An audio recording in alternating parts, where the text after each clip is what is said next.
introduction and for the invitation. José Luis, welcome to Gracias. Washington.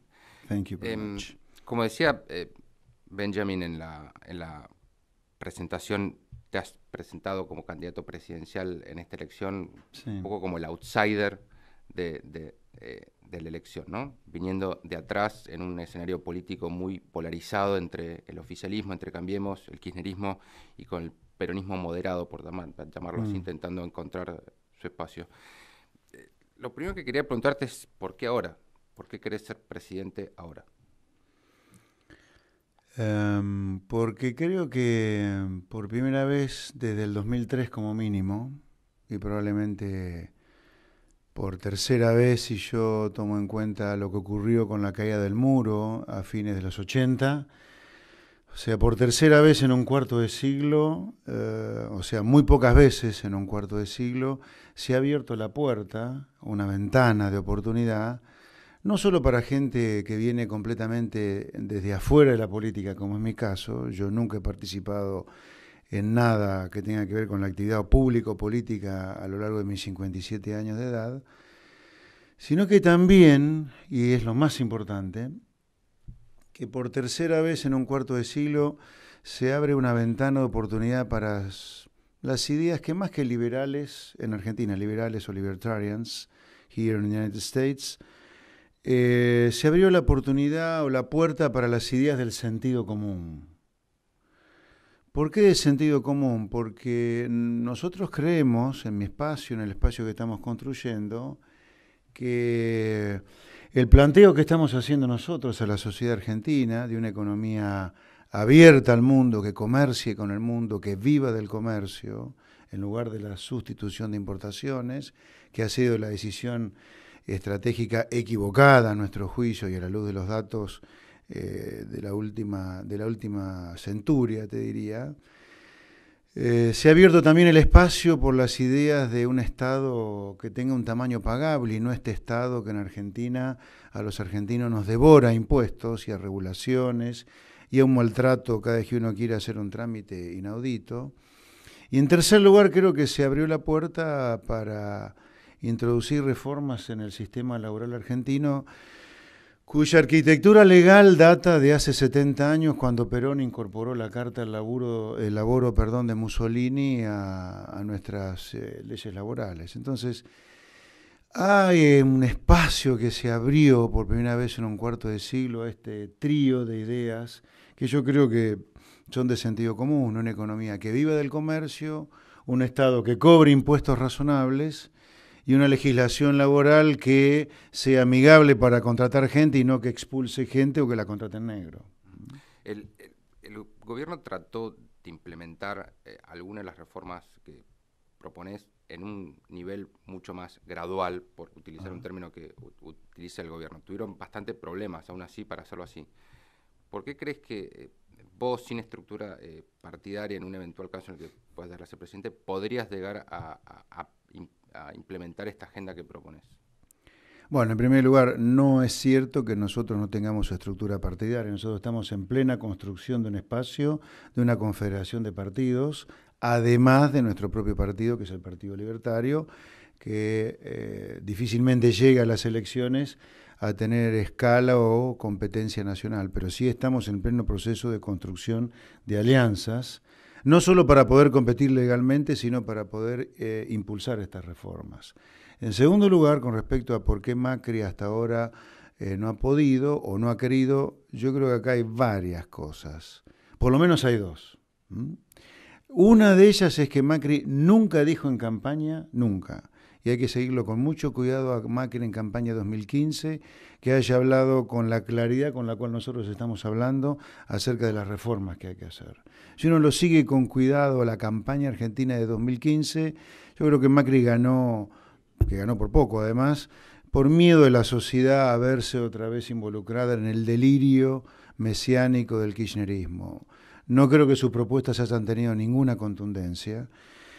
Entonces, ahí tenemos un primer pecado, que si usted no propone, en Argentina al menos, una Argentina populista, demagógica, con serias falencias culturales para entender lo que pasa en el mundo y en Argentina, si usted no propone en campaña estos cambios, que son, no hay duda, radicales, y usted difícilmente puede hacer algo el día que asuma. La segunda cosa es que el gobierno de Macri apenas asume, en lugar de ser generoso con aquellos que colaboraron para la llegada del macrismo al poder, estoy hablando de una parte del peronismo no kirchnerista en particular, decidió encerrarse y gobernar solo con su círculo más íntimo. Y eso obviamente le dificultó o casi le imposibilitó, sin haber dicho en campaña lo que iba a hacer, introducir reformas posteriormente. Pero en caso de que ustedes llegaran al poder, ¿cómo harían para implementar su agenda? Bueno, el cómo. El cómo, repito, primero es clave decir en campaña lo que uno va a hacer. Por lo tanto, si nosotros ganamos, la sociedad sabe y el Congreso sabe que nosotros vamos a impulsar tratados de libre comercio con todos los países posibles del mundo o una apertura unilateral.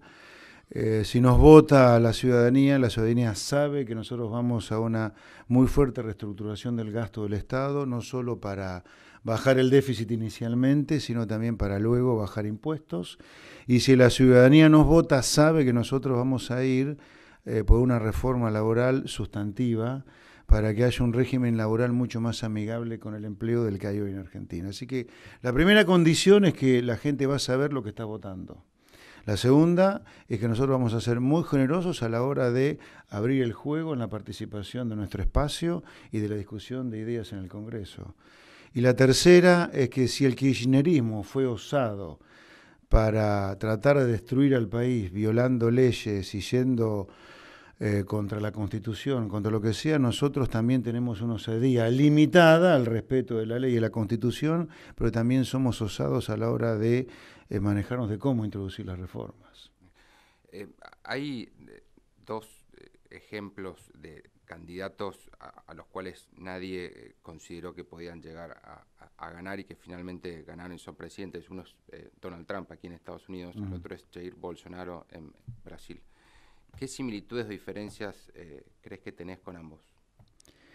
Tengo, a ver, si tú me... Yo me siento mucho más identificado con un Piñera, con Sebastián Piñera en Chile como presidente que con Trump o con Bolsonaro. En cuanto a Trump, yo no creo que, a ver, mucho se dice de Trump de que esté cerrando la economía al comercio. Yo creo que Trump no está haciendo eso, lo que está pidiendo es fair trade. Estados Unidos es la economía más abierta del mundo y tiene que competir con países como China, que no solo son países que manipulan el cambio, manipulan la política comercial para impedir el comercio y además no tienen ningún respeto por las patentes. Así que yo estoy totalmente de acuerdo con Trump en ese sentido. ¿Estás de acuerdo con la política comercial de Trump? Dado el problema que enfrenta Estados Unidos. O sea, a ver, Argentina no tiene absolutamente nada que ver con Estados Unidos, ¿no? A ver, Argentina es la economía más cerrada del planeta según la Organización Mundial del Comercio y Estados Unidos es la economía más abierta al comercio según la Organización Mundial del Comercio. Entonces, los puntos de partida para las políticas que está haciendo Trump o para las políticas que nosotros proponemos para la Argentina son completamente diferentes. Una cosa es abrir la economía, siendo la economía más cerrada del planeta, como es el caso argentino, que es nuestra propuesta, y otra cosa es el caso de Trump, que siendo la economía más abierta del mundo, sin necesidad, porque es una economía grande, hoy esté diciendo, señores, los que comercian con nosotros, que sean igualdad de condiciones. Si yo tengo los aranceles más bajos del mundo para competir, no puedo decir que China sea de los países proteccionistas que hay en el seno del comercio mundial. Son dos situaciones completamente diferentes que ameritan dos respuestas completamente diferentes. En ese sentido, sí estoy de acuerdo con Trump, pero con todos los condimentos que yo dije antes, ¿no? ¿Con Bolsonaro? Bueno, a ver, yo no he visto todavía políticas concretas de Bolsonaro. A ver, Bolsonaro son dos cosas, ¿no? Bolsonaro, dos cosas. Todas las declaraciones que ha hecho en materia social, en materia de derechos civiles, de respeto de las minorías o de no respeto de las minorías, en el cual yo estoy fuera, no me siento identificado con esa idea. Yo como buen liberal creo que cada uno es dueño de hacer con su vida y con su género y con su sexo lo que quiera. Tengo un absoluto respeto por todo tipo de decisiones en materia de sexos, eso me coloca fuera del radar de las cosas que Bolsonaro ha dicho. Y en el plano económico, por lo único que lo puedo juzgar hasta ahora es por tener un ministro de Economía que viene de la escuela de Chicago. En Chicago a uno le enseñan los valores del libre comercio, de un Estado pagable, de leyes laborales flexibles, así que en principio estaría de acuerdo con la asignación de ese ministro. Y de las medidas concretas que ha propuesto este ministro de Economía, la reforma previsional, yo creo que es una buena reforma previsional, realista. Brasil tiene un sistema previsional quebrado, como el nuestro, y ha propuesto una reforma que trata de solucionar ese quebranto. ¿Crees que esa reforma que propuso Bolsonaro es un modelo a seguir para la Argentina?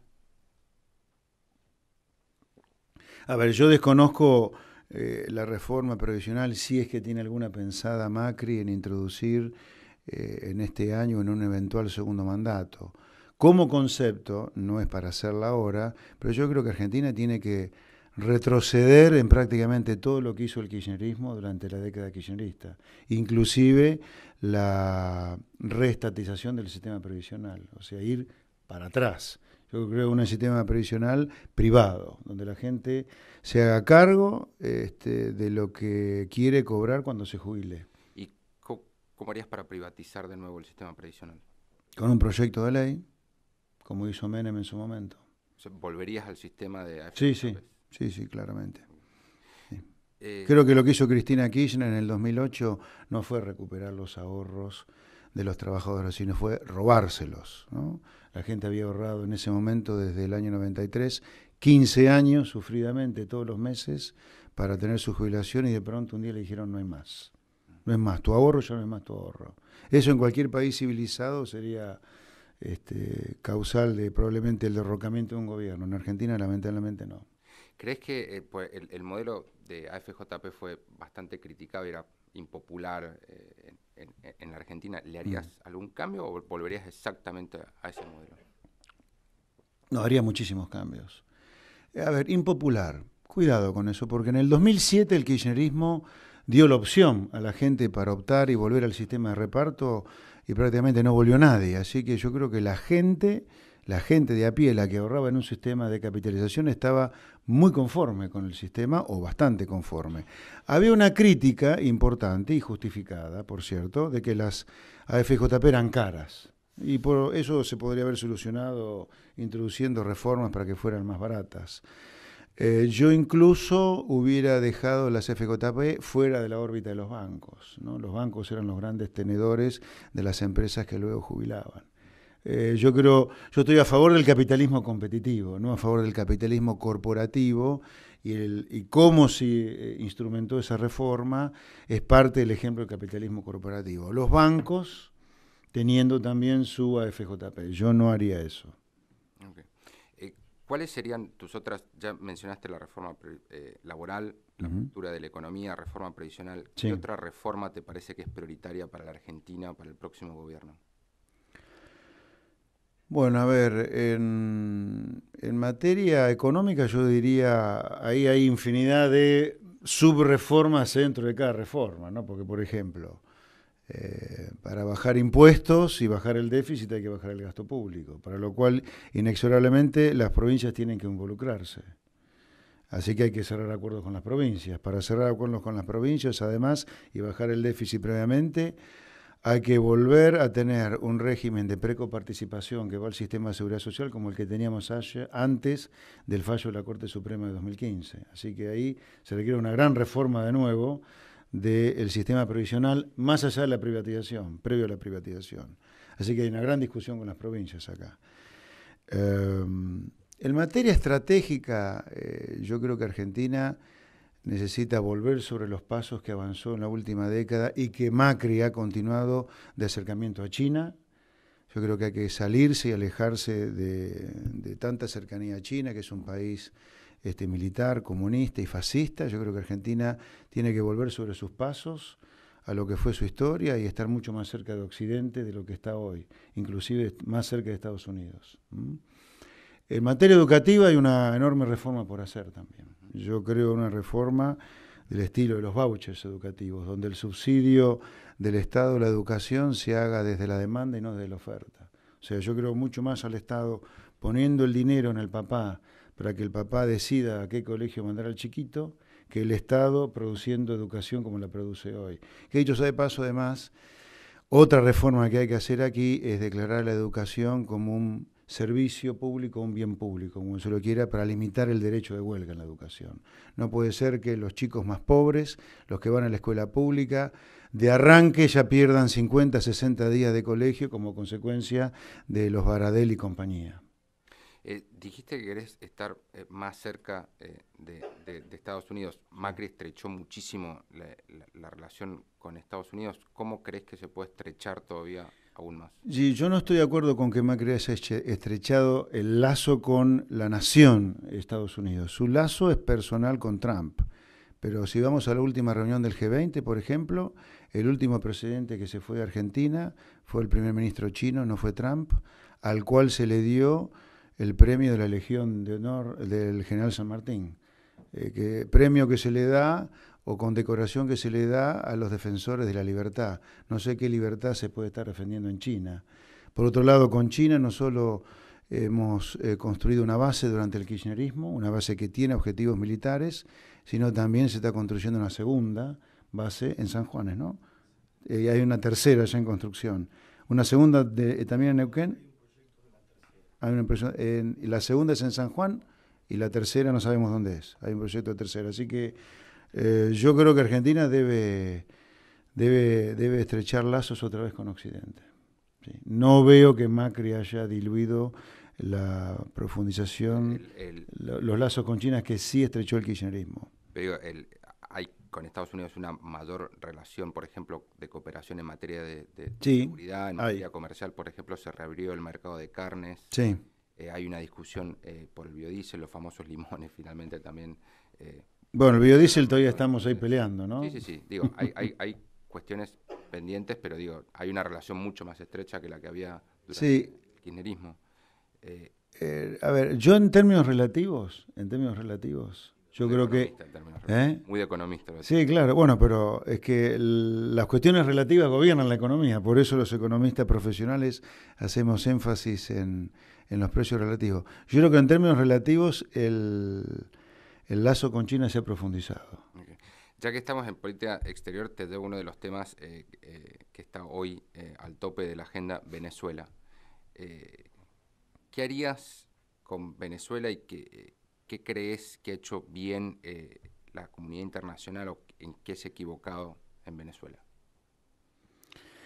Yo creo que en Venezuela se requieren ya medidas mucho más concretas y extremas, si tú quieres. Venezuela es un país que desestabiliza la región, exporta terrorismo y por si fuera poco, tiene actitudes genocidas para con su pueblo. Maduro es un asesino. ¿Extremas te referís a una intervención militar? Sí, exactamente. ¿Vos crees que hay que intervenir en Venezuela militarmente? Sí, no al estilo que uno vio la tormenta del desierto, etcétera, sino que me imagino un caso más parecido al que fue al de Noriega, por ejemplo, una extracción de Maduro directamente. Yo creo que hay que conformar una fuerza de paz, rodear Venezuela y afuera Maduro. ¿Y cómo haces para construir apoyo internacional o para diseñar esa operación militar? ¿Crees que lo tiene que hacer Estados Unidos, que se tiene que hacer a través de Naciones Unidas? Estados Unidos no, yo creo, no va a poner en juego su reputación y su fuerza sin que América Latina se ponga toda de acuerdo en que Maduro es un asesino y se requiere medidas extremas para parar con el genocidio venezolano. O sea, si América Latina lo hiciera, Estados Unidos se involucraría sin duda. Y pero con el grupo de Lima que dijo que rechazó el uso de la fuerza y dijo que tiene que haber una solución. Yo creo que ¿Cómo crees que habría que hacerlo? Yo creo que hay que convocar al Consejo de Seguridad de las Naciones Unidas, o si no hacerlo a través de la OEA, pero esto tiene que hacerse. Lo haría a través de ese dispositivo. ¿Y cómo harías para quebrar por el cerco diplomático? Es un término que utiliza Iván Duque, ¿no? Pero la protección diplomática que le han dado Rusia y China a Venezuela, que ha trabado cualquier resolución del Consejo de Seguridad de la ONU.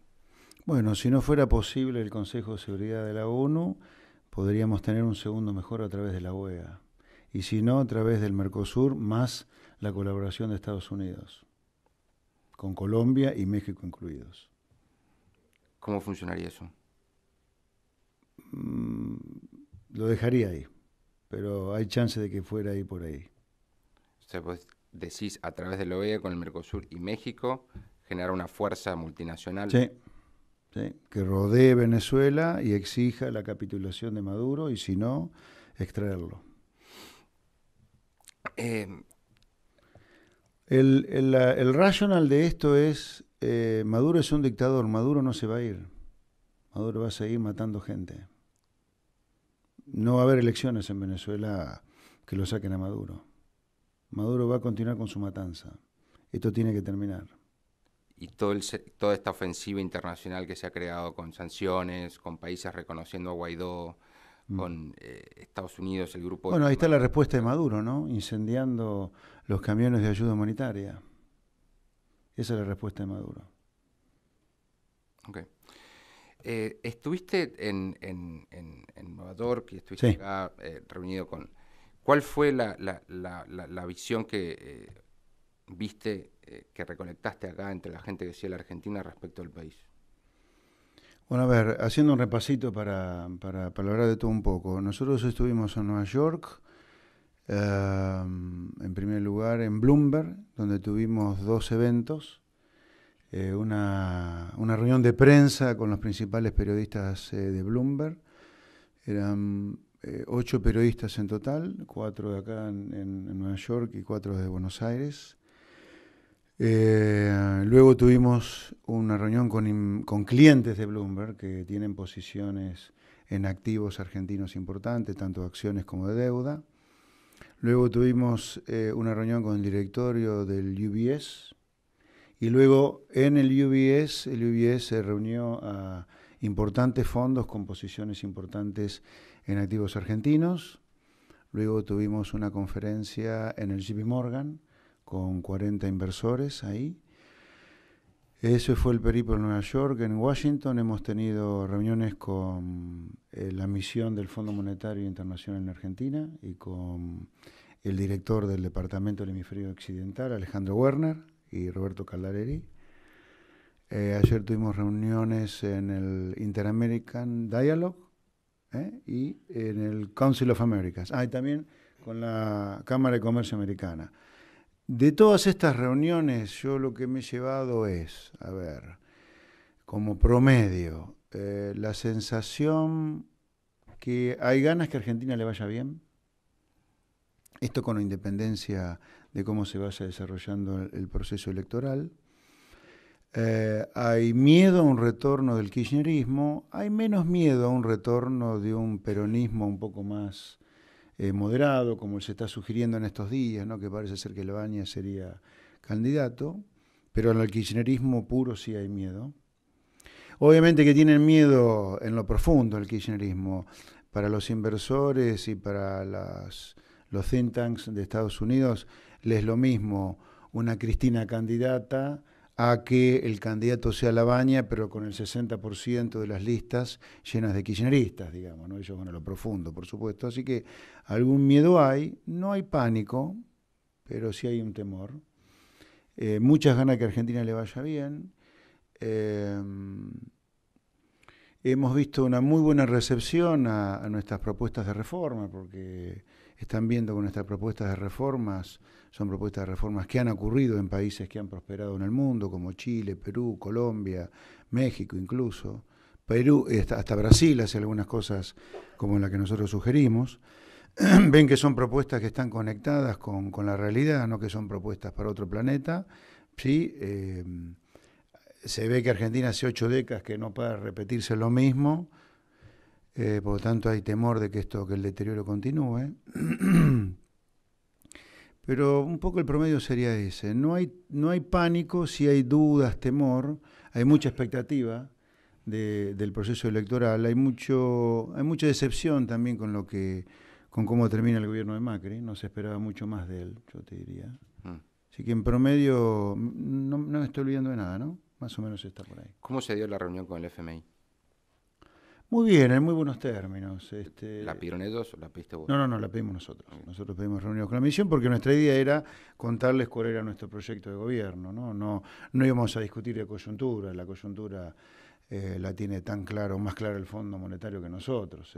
Siguen los números con mucha precisión, tienen un representante de altísimo nivel profesional en Buenos Aires, tiene un staff gigantesco siguiendo a Argentina, así que la discusión no fue de coyuntura, sino más bien contarles nuestra propuesta. ¿Y cuál es tu propuesta respecto del acuerdo con el fondo? Eh, Se ha dicho mucho, bueno, hay varias figuras que han dicho que hay que ¿hay varias, perdón? renegociarlo, hay varias figuras políticas en Argentina que dicen que hay que renegociarlo porque es impagable, ¿no? No sé si coincidís con esa visión o no. A ver, voy a contestar a tu pregunta de qué haría yo con el acuerdo con el fondo, pero antes voy a tomar esto que vos comentás, y hay varias figuras políticas que dicen que hay que renegociarlo, ¿no? Yo le quiero dar un mensaje no solo a los presentes, sino a estas figuras políticas que hablan de renegociar el acuerdo. A ver, en economía lo que rigen son realidades numéricas y concretas primero. Luego podemos hacer política con lo que se quiera. Pero no se puede decir que hay que renegociar el acuerdo con el fondo para que sea menos exigente y por lo tanto tener menos desembolsos, sin tener en cuenta que Argentina no tiene acceso al mercado de capitales todavía y tiene que pagar deuda pública, entre intereses y amortizaciones por 40.000 millones de dólares por año. Es una verdadera irresponsabilidad andar diciendo que hay que renegociar el acuerdo con el fondo, así porque sí, sin tener en cuenta que Argentina hasta ahora, ojalá que esto cambie, sin un acuerdo con el fondo no podría afrontar la deuda pública en las actuales condiciones en las cuales fue emitida. Por tanto, esto de andar diciendo, más desde candidatos presidenciales, yo lo he escuchado de varios de ellos, o de actuales diputados de la Nación, que hay que renegociar el acuerdo con el fondo. Miren, en algún lugar es alentar problemas de corto plazo muy serios para Argentina. Porque, repito, Argentina hoy, a lo mejor esto puede cambiar de acá hasta que termine el mandato del presidente Macri, no puede pagar la deuda en las actuales condiciones sin el acuerdo con el fondo. Es más, yo entonces, dado esto, yo le quería...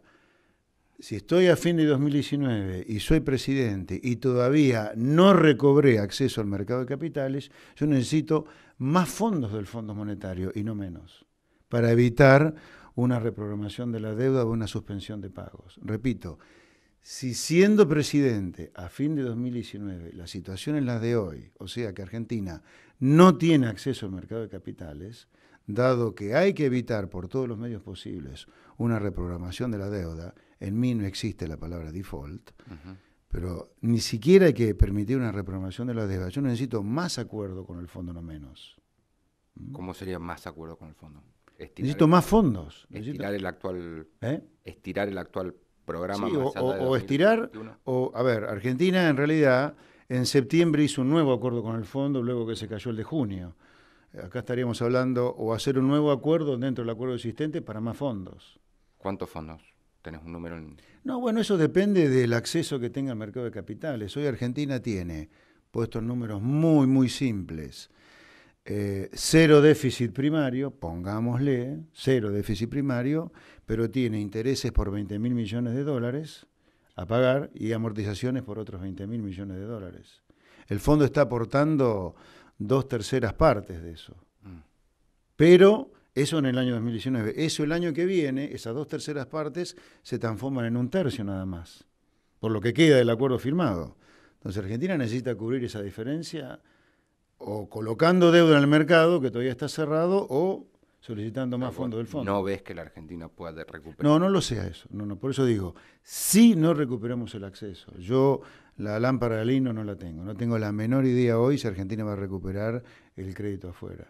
Va a depender de muchas cosas. Por ejemplo, si realmente la Reserva Federal de Estados Unidos se embarca en una política de no tanta suba de tasas. Si la política próxima de la Reserva Federal es una política de no subir tanto la tasa, eso ayudaría a la Argentina a recuperar el acceso al mercado de capitales. Si, como sugieren muchos números de actividad económica, Argentina está experimentando un piso en la caída, Todavía los números contra el año 2018 van a seguir dando muy mal todo el año, pero mes contra mes, si la caída está desacelerando o ha parado la caída y comienza una ligera recuperación, eso puede alentar al mercado a prestarnos plata. Yo no tengo ninguna capacidad de pronosticar hoy si vamos a colocar deuda o no. Lo que digo es, si se dan estas condiciones, Argentina puede volver a colocar algo de deuda, pero si no, Argentina necesita de más fondos del fondo y no menos. ¿Cómo es el panorama con la inflación? Porque el número de enero fue muy malo y ahora de vuelta aparece, ya como vos decís, con la situación fiscal un poco encaminada, la inflación vuelve a aparecer quizá como el principal problema, el talón de Aquiles del programa del... Sí, ahí el problema que tenemos en el... A ver, hoy, ¿por qué el número de febrero parece ser que va a dar alto según el consenso de los economistas que hacen índice de precios? No es mi caso, yo no hago un índice de precios, pero los profesionales que hacen índice de precios estiman una inflación entre 3 y 3,8%. Es una inflación muy alta, muy alta. Yo diría, acá hay dos cosas. Una cosa que la política monetaria primero actúa con rezagos, ¿no? O sea, la política de emisión monetaria cero arrancó groseramente bien medida en octubre, son pocos meses, todavía puede haber, podemos tener una tasa de inflación más baja a lo mejor dentro de 4 o 5 meses, a lo mejor por el rezago de la política monetaria. En segundo lugar, ajustando tarifas de la manera que se está ajustando, es difícil bajar la inflación. Estamos viendo que los ajustes de tarifas, por lo que pintan hoy, están entre 35 y 40% en el año. Es un ajuste de tarifas que va a ser difícil bajar la tasa de inflación, sustantivamente, digo, ¿no? Y en el corto plazo, el hecho que la economía todavía recién, o si está por dejar de caer, recién lo está dejando de caer ahora, la caída en la actividad económica ha significado una caída en la demanda de dinero que ha dificultado la estabilización. Pero ahí entonces, dicho esto, cuidado porque si la inflación sigue alta, esto puede ser un problema desde el punto de vista de la tensión que puede haber, ¿no? Social, política, incluso en el mercado cambiario, ¿no? ¿Cómo sería eso? No, que si la tasa de inflación realmente sigue varios meses entre 3,5 y 4, bueno, me parece que el mercado cambiario se puede tensar un poco. Yo no veo una situación crítica, como el año pasado, donde el dólar subió 130%, pero podemos tener a lo mejor un dólar más pedido si la tasa de inflación no se estabiliza bien abajo, diría. ¿Crees que el gobierno tiene suficiente poder de fuego, en parte con los dólares que recibe del fondo, para controlar el...? Sí. Ahí, como siempre, es una decisión que yo no me voy a poner en adivinar, pero bueno, por más dólares que tenga, el gobierno puede decidir o no intervenir, eso no lo sé, pero los dólares los tiene, sí. Sí. Yo lo que descartaría, más que es un año electoral, una explosión cambiaria como era el año pasado, no creo que eso ocurra de ninguna manera. Pero sí podemos tener un mercado de cambios un poco más pedido, incluso yo agregaría, aunque la tasa de inflación se desacelere, hay que ver cómo se desarrolla el cronograma, el panorama, no el cronograma, el panorama político, ¿no? Todavía no sabemos exactamente qué va a pasar dentro del peronismo. ¿No crees que Cristina va a ser candidata? No lo sé. Está todo en discusión eso en el peronismo, no tengo idea. Me da la sensación que el peronismo está tratando de ir todo junto, ¿no? Parecería ser, pero eso es hoy. ¿Vos crees que se quieren unir para la elección de octubre? Hoy parece que sí, hoy. Puede ser que mañana decían que no, pero hoy parece que sí. Perdón, ¿qué es lo que te hace pensar eso? ¿Qué es lo que te lleva a pensar eso, que se van a unir? No, bueno, de hecho ha habido noticias en los últimos días que ha habido un ofrecimiento a Cristina de que se baje, pero el 60% de las listas son para el kirchnerismo. Eso lo he leído en los cables de Argentina. Pero ¿no crees que ella, por ejemplo, estuvo acá hace poco el gobernador de Mendoza, Alfredo Cornejo, y dijo que Cristina está forzada a competir por la situación judicial que enfrenta? ¿Coincidís con eso? No sé, también podría haber una negociación de impunidad con el peronismo, donde, ok, yo me bajo, no me tocan a mí, no me tocan a mi hija, pero el 60% son mis listas, no lo sé, ¿no? Es ciencia ficción para mí eso, la verdad. Entre Macri y Cristina vos dijiste que elegís a Macri. Sí. ¿Qué decís cuando... El mal menor. El mal menor. ¿Qué decís cuando la gente... Si no llegáramos a nosotros a segunda vuelta, ¿no? Esto es claro. ¿Crees que vas a dar la segunda vuelta? No, si no llegáramos. Si no llegáramos, también. ¿Qué decís los que critican tu candidatura diciendo que eso pone en peligro la reelección de Macri y facilitaría el regreso del kirchnerismo? O le estaría sacando a Macri 2, 3 puntos, digámoslo así. Me Sobre todo en parece, Buenos Aires, que es uno de los bastiones de Cambiemos. me parece una actitud fascista, sí, porque el juego de la democracia se trata de eso, ¿no? El que quiere, ¿por qué no se va a presentar? El que quiera. O sea, lo primero que hay que hacer, en lugar de pensar a quién le haga el juego el candidato que sea, es si eso favorece o no al debate democrático y al debate de ideas. Y me parece que una propuesta completamente diferente a la política tradicional, como la que estamos haciendo nosotros, enriquece el debate de ideas y por lo tanto le hace bien al país y no mal. Así que me parece, la primera reflexión a esa afirmación que vos me transmitís que dicen es esa fascista. La segunda es, yo digo, los que dicen eso, Macri no gobernó 4 años. O sea, si Macri pierde es por lo que yo digo. ¿Quién soy yo? ¿Dios? ¿Que llevo a la gente de las narices a que pierda Macri? No, yo diría que esto demuestra el fracaso del gobierno de Macri en todo caso. Y en tercer lugar, para los que dicen que nosotros le hacemos a juego del peronismo, yo les recuerdo que Macri está lleno de peronistas adentro del gobierno. Y los que le han construido estatuas a Perón es el macrismo, no nosotros. ¿Qué tipo de campaña pensás hacer? ¿En qué sentido qué tipo de campaña? ¿Va a ser una campaña más en redes sociales? ¿Pensás hacer actos? ¿Pensás recorrer todo el país? Vamos a hacer todo.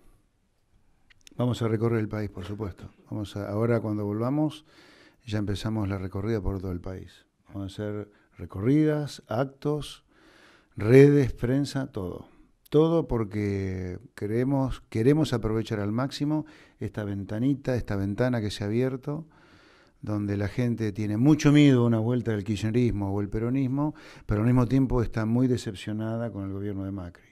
Nosotros queremos transmitirle el mensaje que nuestro proyecto de futuro para dejar atrás el pasado de Cristina es mucho mejor, más eficiente que el mediocre presente de Macri. Okay. La última, antes de abrir a preguntas del público. Las encuestas te ponen último. ¿Por qué crees que puedes saltar de ese lugar al balotaje? Bueno, en primer lugar, el mercado de las encuestas yo lo conozco bien, es un mercado donde todavía nosotros no hemos hecho una encuesta propia, por lo tanto descreemos de estas encuestas que están saliendo. Y por otro lado, desde el propio peronismo nos ha llegado encuestas donde nos colocan no muy lejos de Massa y de Urtubey entre 4 y 5 puntos. Así que por lo tanto eso es lo que nosotros nos manejamos hoy. A la vuelta vamos a hacer nuestras primeras encuestas. ¿Por qué crees que podrías llegar desde ese nivel al balotaje? Porque creemos en que la gente entiende nuestro mensaje, creemos que la gente lo va a entender más todavía, creemos que hay una mayoría silenciosa que se va a expresar cada vez con más soltura en medida que vayamos transcurriendo el proceso electoral y que vayamos haciendo nuestros actos, nuestras campañas, nuestra presencia. Trump decía también lo de la mayoría silenciosa acá en... Bueno, y así es presidente, así que bueno, ya sabemos lo que va a pasar entonces. Gracias, José Luis. Por nada. Abrimos a preguntas de la audiencia.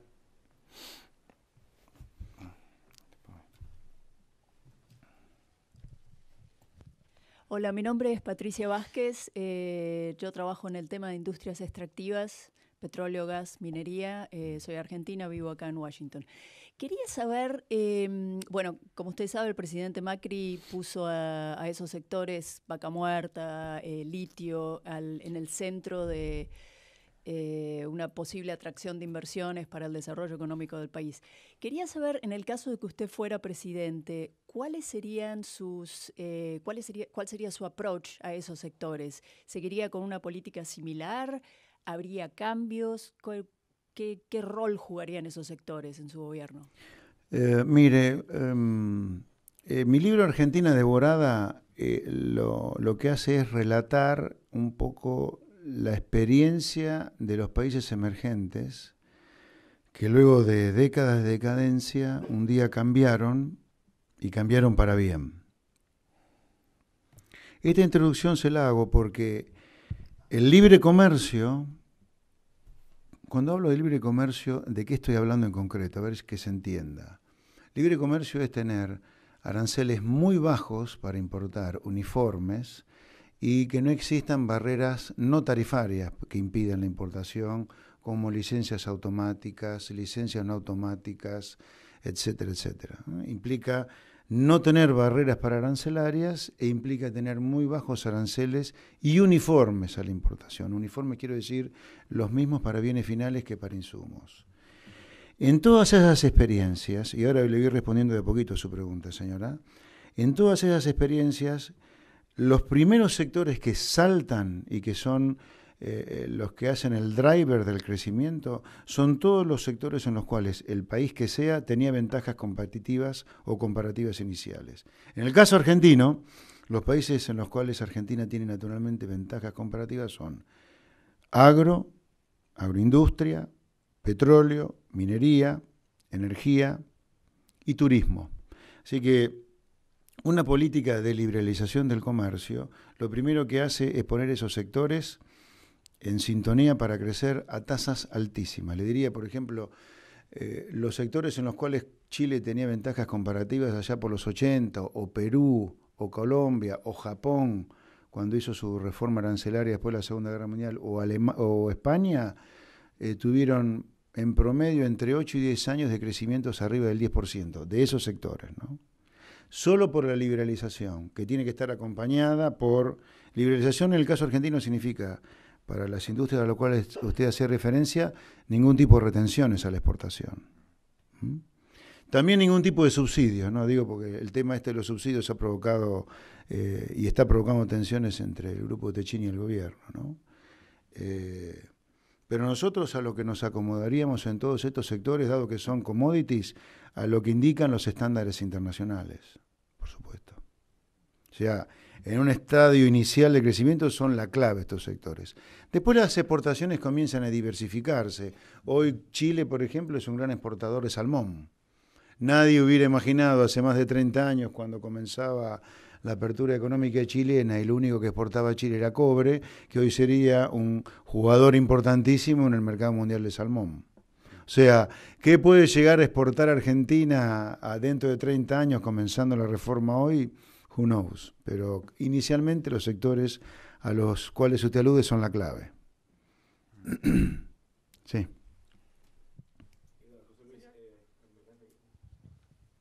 Sí, Andy Schultz, ¿qué tal? ¿Cómo te va? ¿Qué tal? Ayer en el programa Animales Sueltos, y voy a tratar de llegar 2 preguntas en una, se habló de un tema grave que está pasando en este momento en Argentina que tiene que ver con la tasa de interés. Ayer volvió la tasa de interés. Ah, sí. Ayer volvió a subir, anteayer, la tasa de interés, creo que como al 56-60%. Sí, subió casi 10 puntos. Porque no pueden, 6 no pueden controlar la cantidad de pesos que hay puestos en el mercado, que tienen miedo que se vayan al dólar y que el dólar explote para arriba terriblemente si la tasa de interés no es lo suficientemente alta.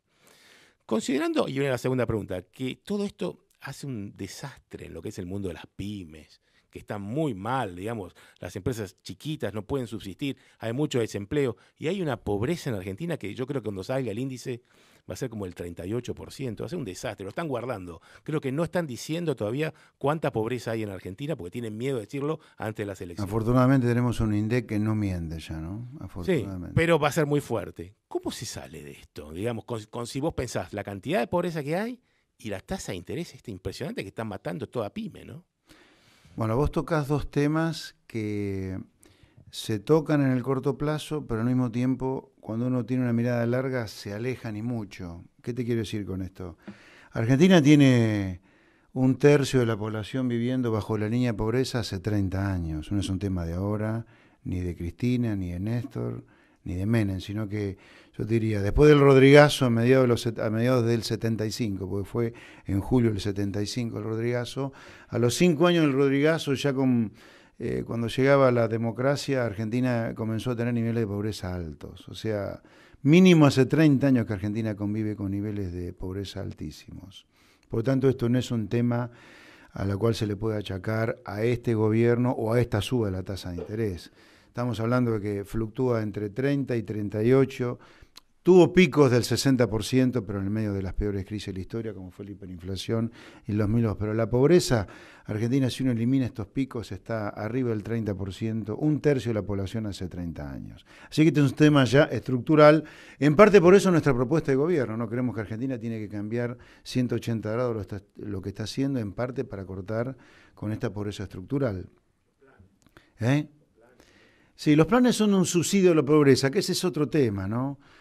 Si uno hiciera una medida de la pobreza un poco más ácida, la pobreza probablemente en Argentina ya estaría en 50%, porque una cosa es que el planero que cobra el plan, la plata del plan le alcance para comprar la canasta básica, que lo saca de la pobreza, y otra cosa es decir, como yo creo que habría que decir, que en realidad el plan subsidia la pobreza y a esa persona es pobre de todas maneras, pero eso es otro tema, ¿no? Entonces, sobre la pobreza te diría, cuidado que la pobreza es un tema de larga data en Argentina, no es un tema ni de este gobierno en sí mismo. Con respecto a la tasa de interés, ahí yo te diría la clave es la tasa de inflación. Mientras vos no logres bajar la tasa de inflación, va a ser difícil que vos puedas lograr una baja sustantiva de la tasa de interés que evite que muchas pymes tengan problemas, a pesar de que la economía a lo mejor está en un bottom respecto a un nivel de actividad global. Va a ser muy difícil. Acá la dificultad para bajar la tasa de interés está centrado en la imposibilidad de bajar sustantivamente la tasa de inflación. Por eso vos bajás un poco la tasa y el dólar se te dispara. Bueno, pues la tasa de interés, la tasa de inflación, pero no está muy alta. Sí. Hola, yo llamo Nicolás Saldías y trabajo acá por el Argentina Project. Y quería preguntarte sobre el sequencing de las reformas que está proponiendo. ¿Está pensando en un paquete grande para el Congreso, para todo tipo de reforma laboral, el intercambio comercial? ¿O está pensando en primero reformas productivas, por ejemplo, reforma laboral, y después abrir el mercado? Porque estos tipos de reformas son muy grandes y pueden generar más pobreza en algunos meses o años de estas propuestas. La verdad que la pregunta es muy interesante porque es un tema de debate dentro de nuestro equipo y fue un tema de conversación de ayer con la misión del Fondo Monetario acá en Washington. La secuencia de las reformas, si es simultánea o hay distintos timings para cada una. Pero estamos en plena discusión, digo la verdad. Yo diría, pero como concepto, pero como una especie de primera aproximación. Yo creo que Argentina, si hay una reforma que tiene que cuidarse que le salga bien, porque 2 veces que la hizo, en teoría le salió mal, le voy a explicar por qué, es la reforma, es la apertura al comercio. Argentina no puede volver a equivocarse, entre comillas digo, en cómo hacer la apertura al comercio. Argentina hizo 2 veces en el último medio siglo 2 bajas sustantivas de los aranceles para importar. Una vez fue con la tablita de Martínez Dios en 79 y 80, terminó en la crisis de la tablita allá por principios del 81, y la otra reforma arancelaria de apertura que la hizo y terminó, y Argentina terminó con una crisis en el 2001, fue a mediados de los 90 con el Mercosur. ¿Por qué dije en teoría, entre comillas? Porque no es cierto que estas 2 reformas arancelarias hayan causado 1 a 1 la caída o del plan de convertibilidad en los 90 o del plan de Martínez Dios en los 70, de ninguna manera. Pero que algo tuvieron que ver, no hay duda. Pero eso en realidad no es que la baja arancelaria provocó la crisis, sino que todo lo que rodeó la baja de aranceles fue tan mal hecho que inevitablemente el programa terminó en un problema.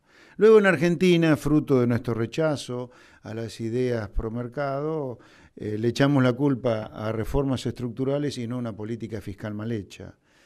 Pero entonces, ¿qué es lo que pasó? ¿Qué es lo que dañó de muerte en todo caso desde el punto de vista reputacional las aperturas al comercio que se hicieron en los 80 y en los 90?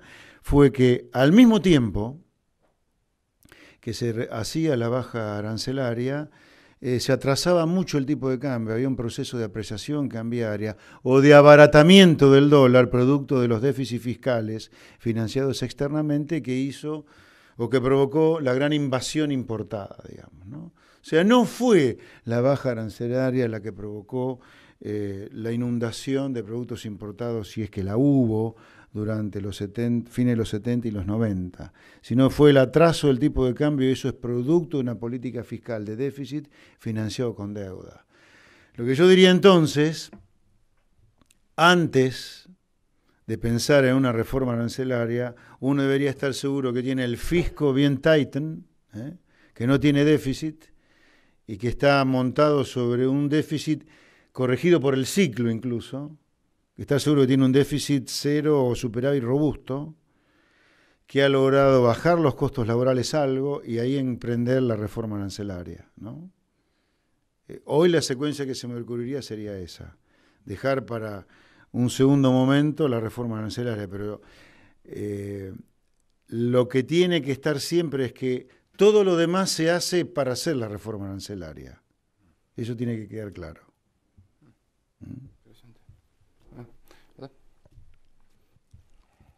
Gracias, buen día. Sebastián Strauss, soy economista en la Brookings Institution acá en Washington. Me pareció un poco paradójico escucharlo hace un rato criticar la histórica política de sustitución de importaciones en Argentina al mismo tiempo que alaba la política comercial de Trump. La política Buy American, Hire American de Trump es claramente una política de sustitución de importaciones. Trump es mercantilista. Trump ha ofrecido subsidios a empresas e industrias particulares dentro de Estados Unidos para hacerlas más competitivas, entre comillas. Y Trump se ha enfocado específicamente en los balances bilaterales que cualquier economista sabe no tienen ningún tipo de relevancia a la hora de hablar de competitividad. Así que, no sé, a mí me parece... ¿A usted te parece contradictorio? Me parece contradictorio. A mí Okay. me parece que la política comercial de Trump es antitética al liberalismo, que usted suele Sí, proponer. Y me parece ver. que es más Cromwell y más Perón que Thatcher y Reagan. No, bueno, está bien. Tenemos diferentes percepciones de la política de Trump. O si tú quieres, a ver. Yo la política de Trump y la discusión que ha planteado con China y con Europa, esa discusión que ha planteado de si yo soy el país más libre del mundo para importar hasta ahora, ustedes también lo tienen que hacer y respeten las patentes, eso me parece bien. Ahora, si está yendo hoy mucho más allá, y si va a ir mucho más allá, yo hasta ahí, si vos querés, lo banco a Trump. Más allá de eso, no. Cuando digo fair trade, no es el fair trade que dice Argentina, ¿no? Argentina cuando dice fair trade, en realidad nunca quiere comerciar Argentina. Fair trade yo soy el país que más innova en el mundo, respétenme las patentes. Yo soy el país más grande del mundo, más abierto del mundo, sin necesidad, porque según la teoría del comercio, un país grande puede llegar a un óptimo paretiano sin necesidad de una apertura total, como si un país chico, ábranse todos. Hasta ahí sí, más de eso no. Con eso estoy de acuerdo. Ok. Estados Unidos sí tiene barreras no tarifarias muy altas. Sistema de patentes, sistema de... Bueno, pero espera, el sistema de patentes, porque no le respetan las patentes. ¿Cómo no le va a tener? Pero en realidad, si a uno le violan la propiedad intelectual, yo creo que está bien protegerse contra eso, ¿no? Ahora, pregunta, ¿no? ¿La estrategia que ha seguido Trump de imponer aranceles, que es proteccionista, te ha parecido acertada? Repito, mientras lo de Trump sea una cosa artesanal de pedir reciprocidad al que está comerciando, a ver, si yo hubiera firmado un tratado de libre comercio, yo, Argentina, hubiera firmado un tratado de libre comercio, es libre comercio entre los dos países. Ahora, si yo pongo mis aranceles, vamos a exagerar en un número para que es fácil de entender, en 0, y el otro los aranceles lo baja de 25 a 15, ¿de qué estamos hablando? Si lo de Trump, a ver, cuando yo dije, frente a tu pregunta, que estaba de acuerdo con lo que estaba haciendo Trump, me focalicé en su discusión con Europa y con China. Ahora, si vamos ahora en Estados Unidos a inaugurar lo mismo que inauguró Argentina con la crisis del 30, que es el desarrollo de una política sustitutiva con una parafernalia gigantesca de medidas arancelarias, de aranceles diferenciales, ahí ya no. En la OMC, según las últimas estadísticas del OMC, no es lo que luce, ¿eh? No luciría hoy que Estados Unidos ya se embarcó categóricamente en algo parecido a lo que Argentina empezó hace 80 años, de ninguna manera. Por eso hasta ahora, según los datos que yo manejo, es una cosa muy, muy, muy dirigida a aquellos que no hacen fair trade. Ahora, si vamos más allá, no es que yo pienso libre comercio para Argentina, pero no para el resto. No, yo creo en el libre comercio como estrategia para prosperar, ser eficiente y generar riqueza. No para Estados Unidos solamente. ¿Una más? No. Cristian Gómez de Walmart. ¿Podría hablar un poco sobre el tema de la espiral de lo que llamamos el wage inflation cycle y los costos laborales en Argentina y la necesidad para empresas grandes como Walmart bajar estos costos y costos de logísticos y toda la burocracia y todo lo demás que sufre Argentina? A ver, Argentina es el reino de la normalidad. Argentina es el país más cerrado al comercio del mundo, es el país que, ajustado por el PIB per cápita, tiene el gasto público más alto del mundo, es el país que más grava el consumo en el mundo, es el país con el mercado laboral más regulado del mundo y es el país con los mayores costos laborales del mundo. Así que el trabajo para hacer en Argentina es gigantesco de todo plano. Respecto a los costos laborales, claramente, te pregunto sobre los costos laborales, no de todo el mercado laboral, porque hay varias cosas dentro del mercado laboral. A ver, en Argentina, la cuña que hay entre el costo laboral, lo que paga el empleador y lo que recibe un empleado en el bolsillo, es del 65%. Récord en el mundo. Eso tiene que ser reducido drásticamente. Entre las cosas para reducirlo drásticamente, entre las medidas para reducirlo drásticamente, hay muchas, pero una, por ejemplo, es que la cuota sindical sea pagada realmente por aquel trabajador que decide estar sindicalizado, no que lo paguen todos como lo ocurrió en la realidad. Y que en la boleta donde el empleador va a depositar el seguro social para el trabajador no esté la cuota sindical para el trabajador, sino que el sindicato corre el riesgo de que el trabajador afiliado no le pague. Hoy el empleador en Argentina, el empresario, es agente de retención de los aportes para los sindicatos, no hablo de la obra social, que es la medicina, sino el sindicato. Esto no puede ser, tiene que desaparecer. No puede ser que los sindicatos en los convenios colectivos fijen detracciones al salario de los trabajadores para un seguro de sepelio. No puede ser. Esto tiene que ser eliminado también. Que el seguro de sepelio se contrate el trabajador el día que se produce el deceso. Pero esto de estar descontando durante toda la vida activa del trabajador del salario para un seguro de sepelio. Miren, hay empresas de sepelio de sindicalistas millonarias en Argentina por esto, a costa del trabajador. Así que la reducción de los costos laborales es un issue fundamental en nuestro programa económico, fundamental. Porque tenemos claro, o que quiebra empresas o que lleva a que los pocos trabajadores nuevos que se emplean sean en negro. Esto no le sirve a nadie, ni a la empresa que quiebra, ni al trabajador que es incorporado sin ningún tipo de seguro, sin ningún tipo de derechos, entre comillas, ¿no? Muy bien. Con eso estamos por concluir. Muchas gracias. Carla, muchas gracias. A vos José y a los Luis. presentes. Muy buen Muchas día. gracias a todos los presentes. Me pasan el aviso que el próximo encuentro del ciclo de charlas presenciales va a ser con el gobernador de San Juan, Sergio Uñac, que va a estar aquí el 8 de abril, así que los esperamos. Gracias. Muy buenos días, gracias.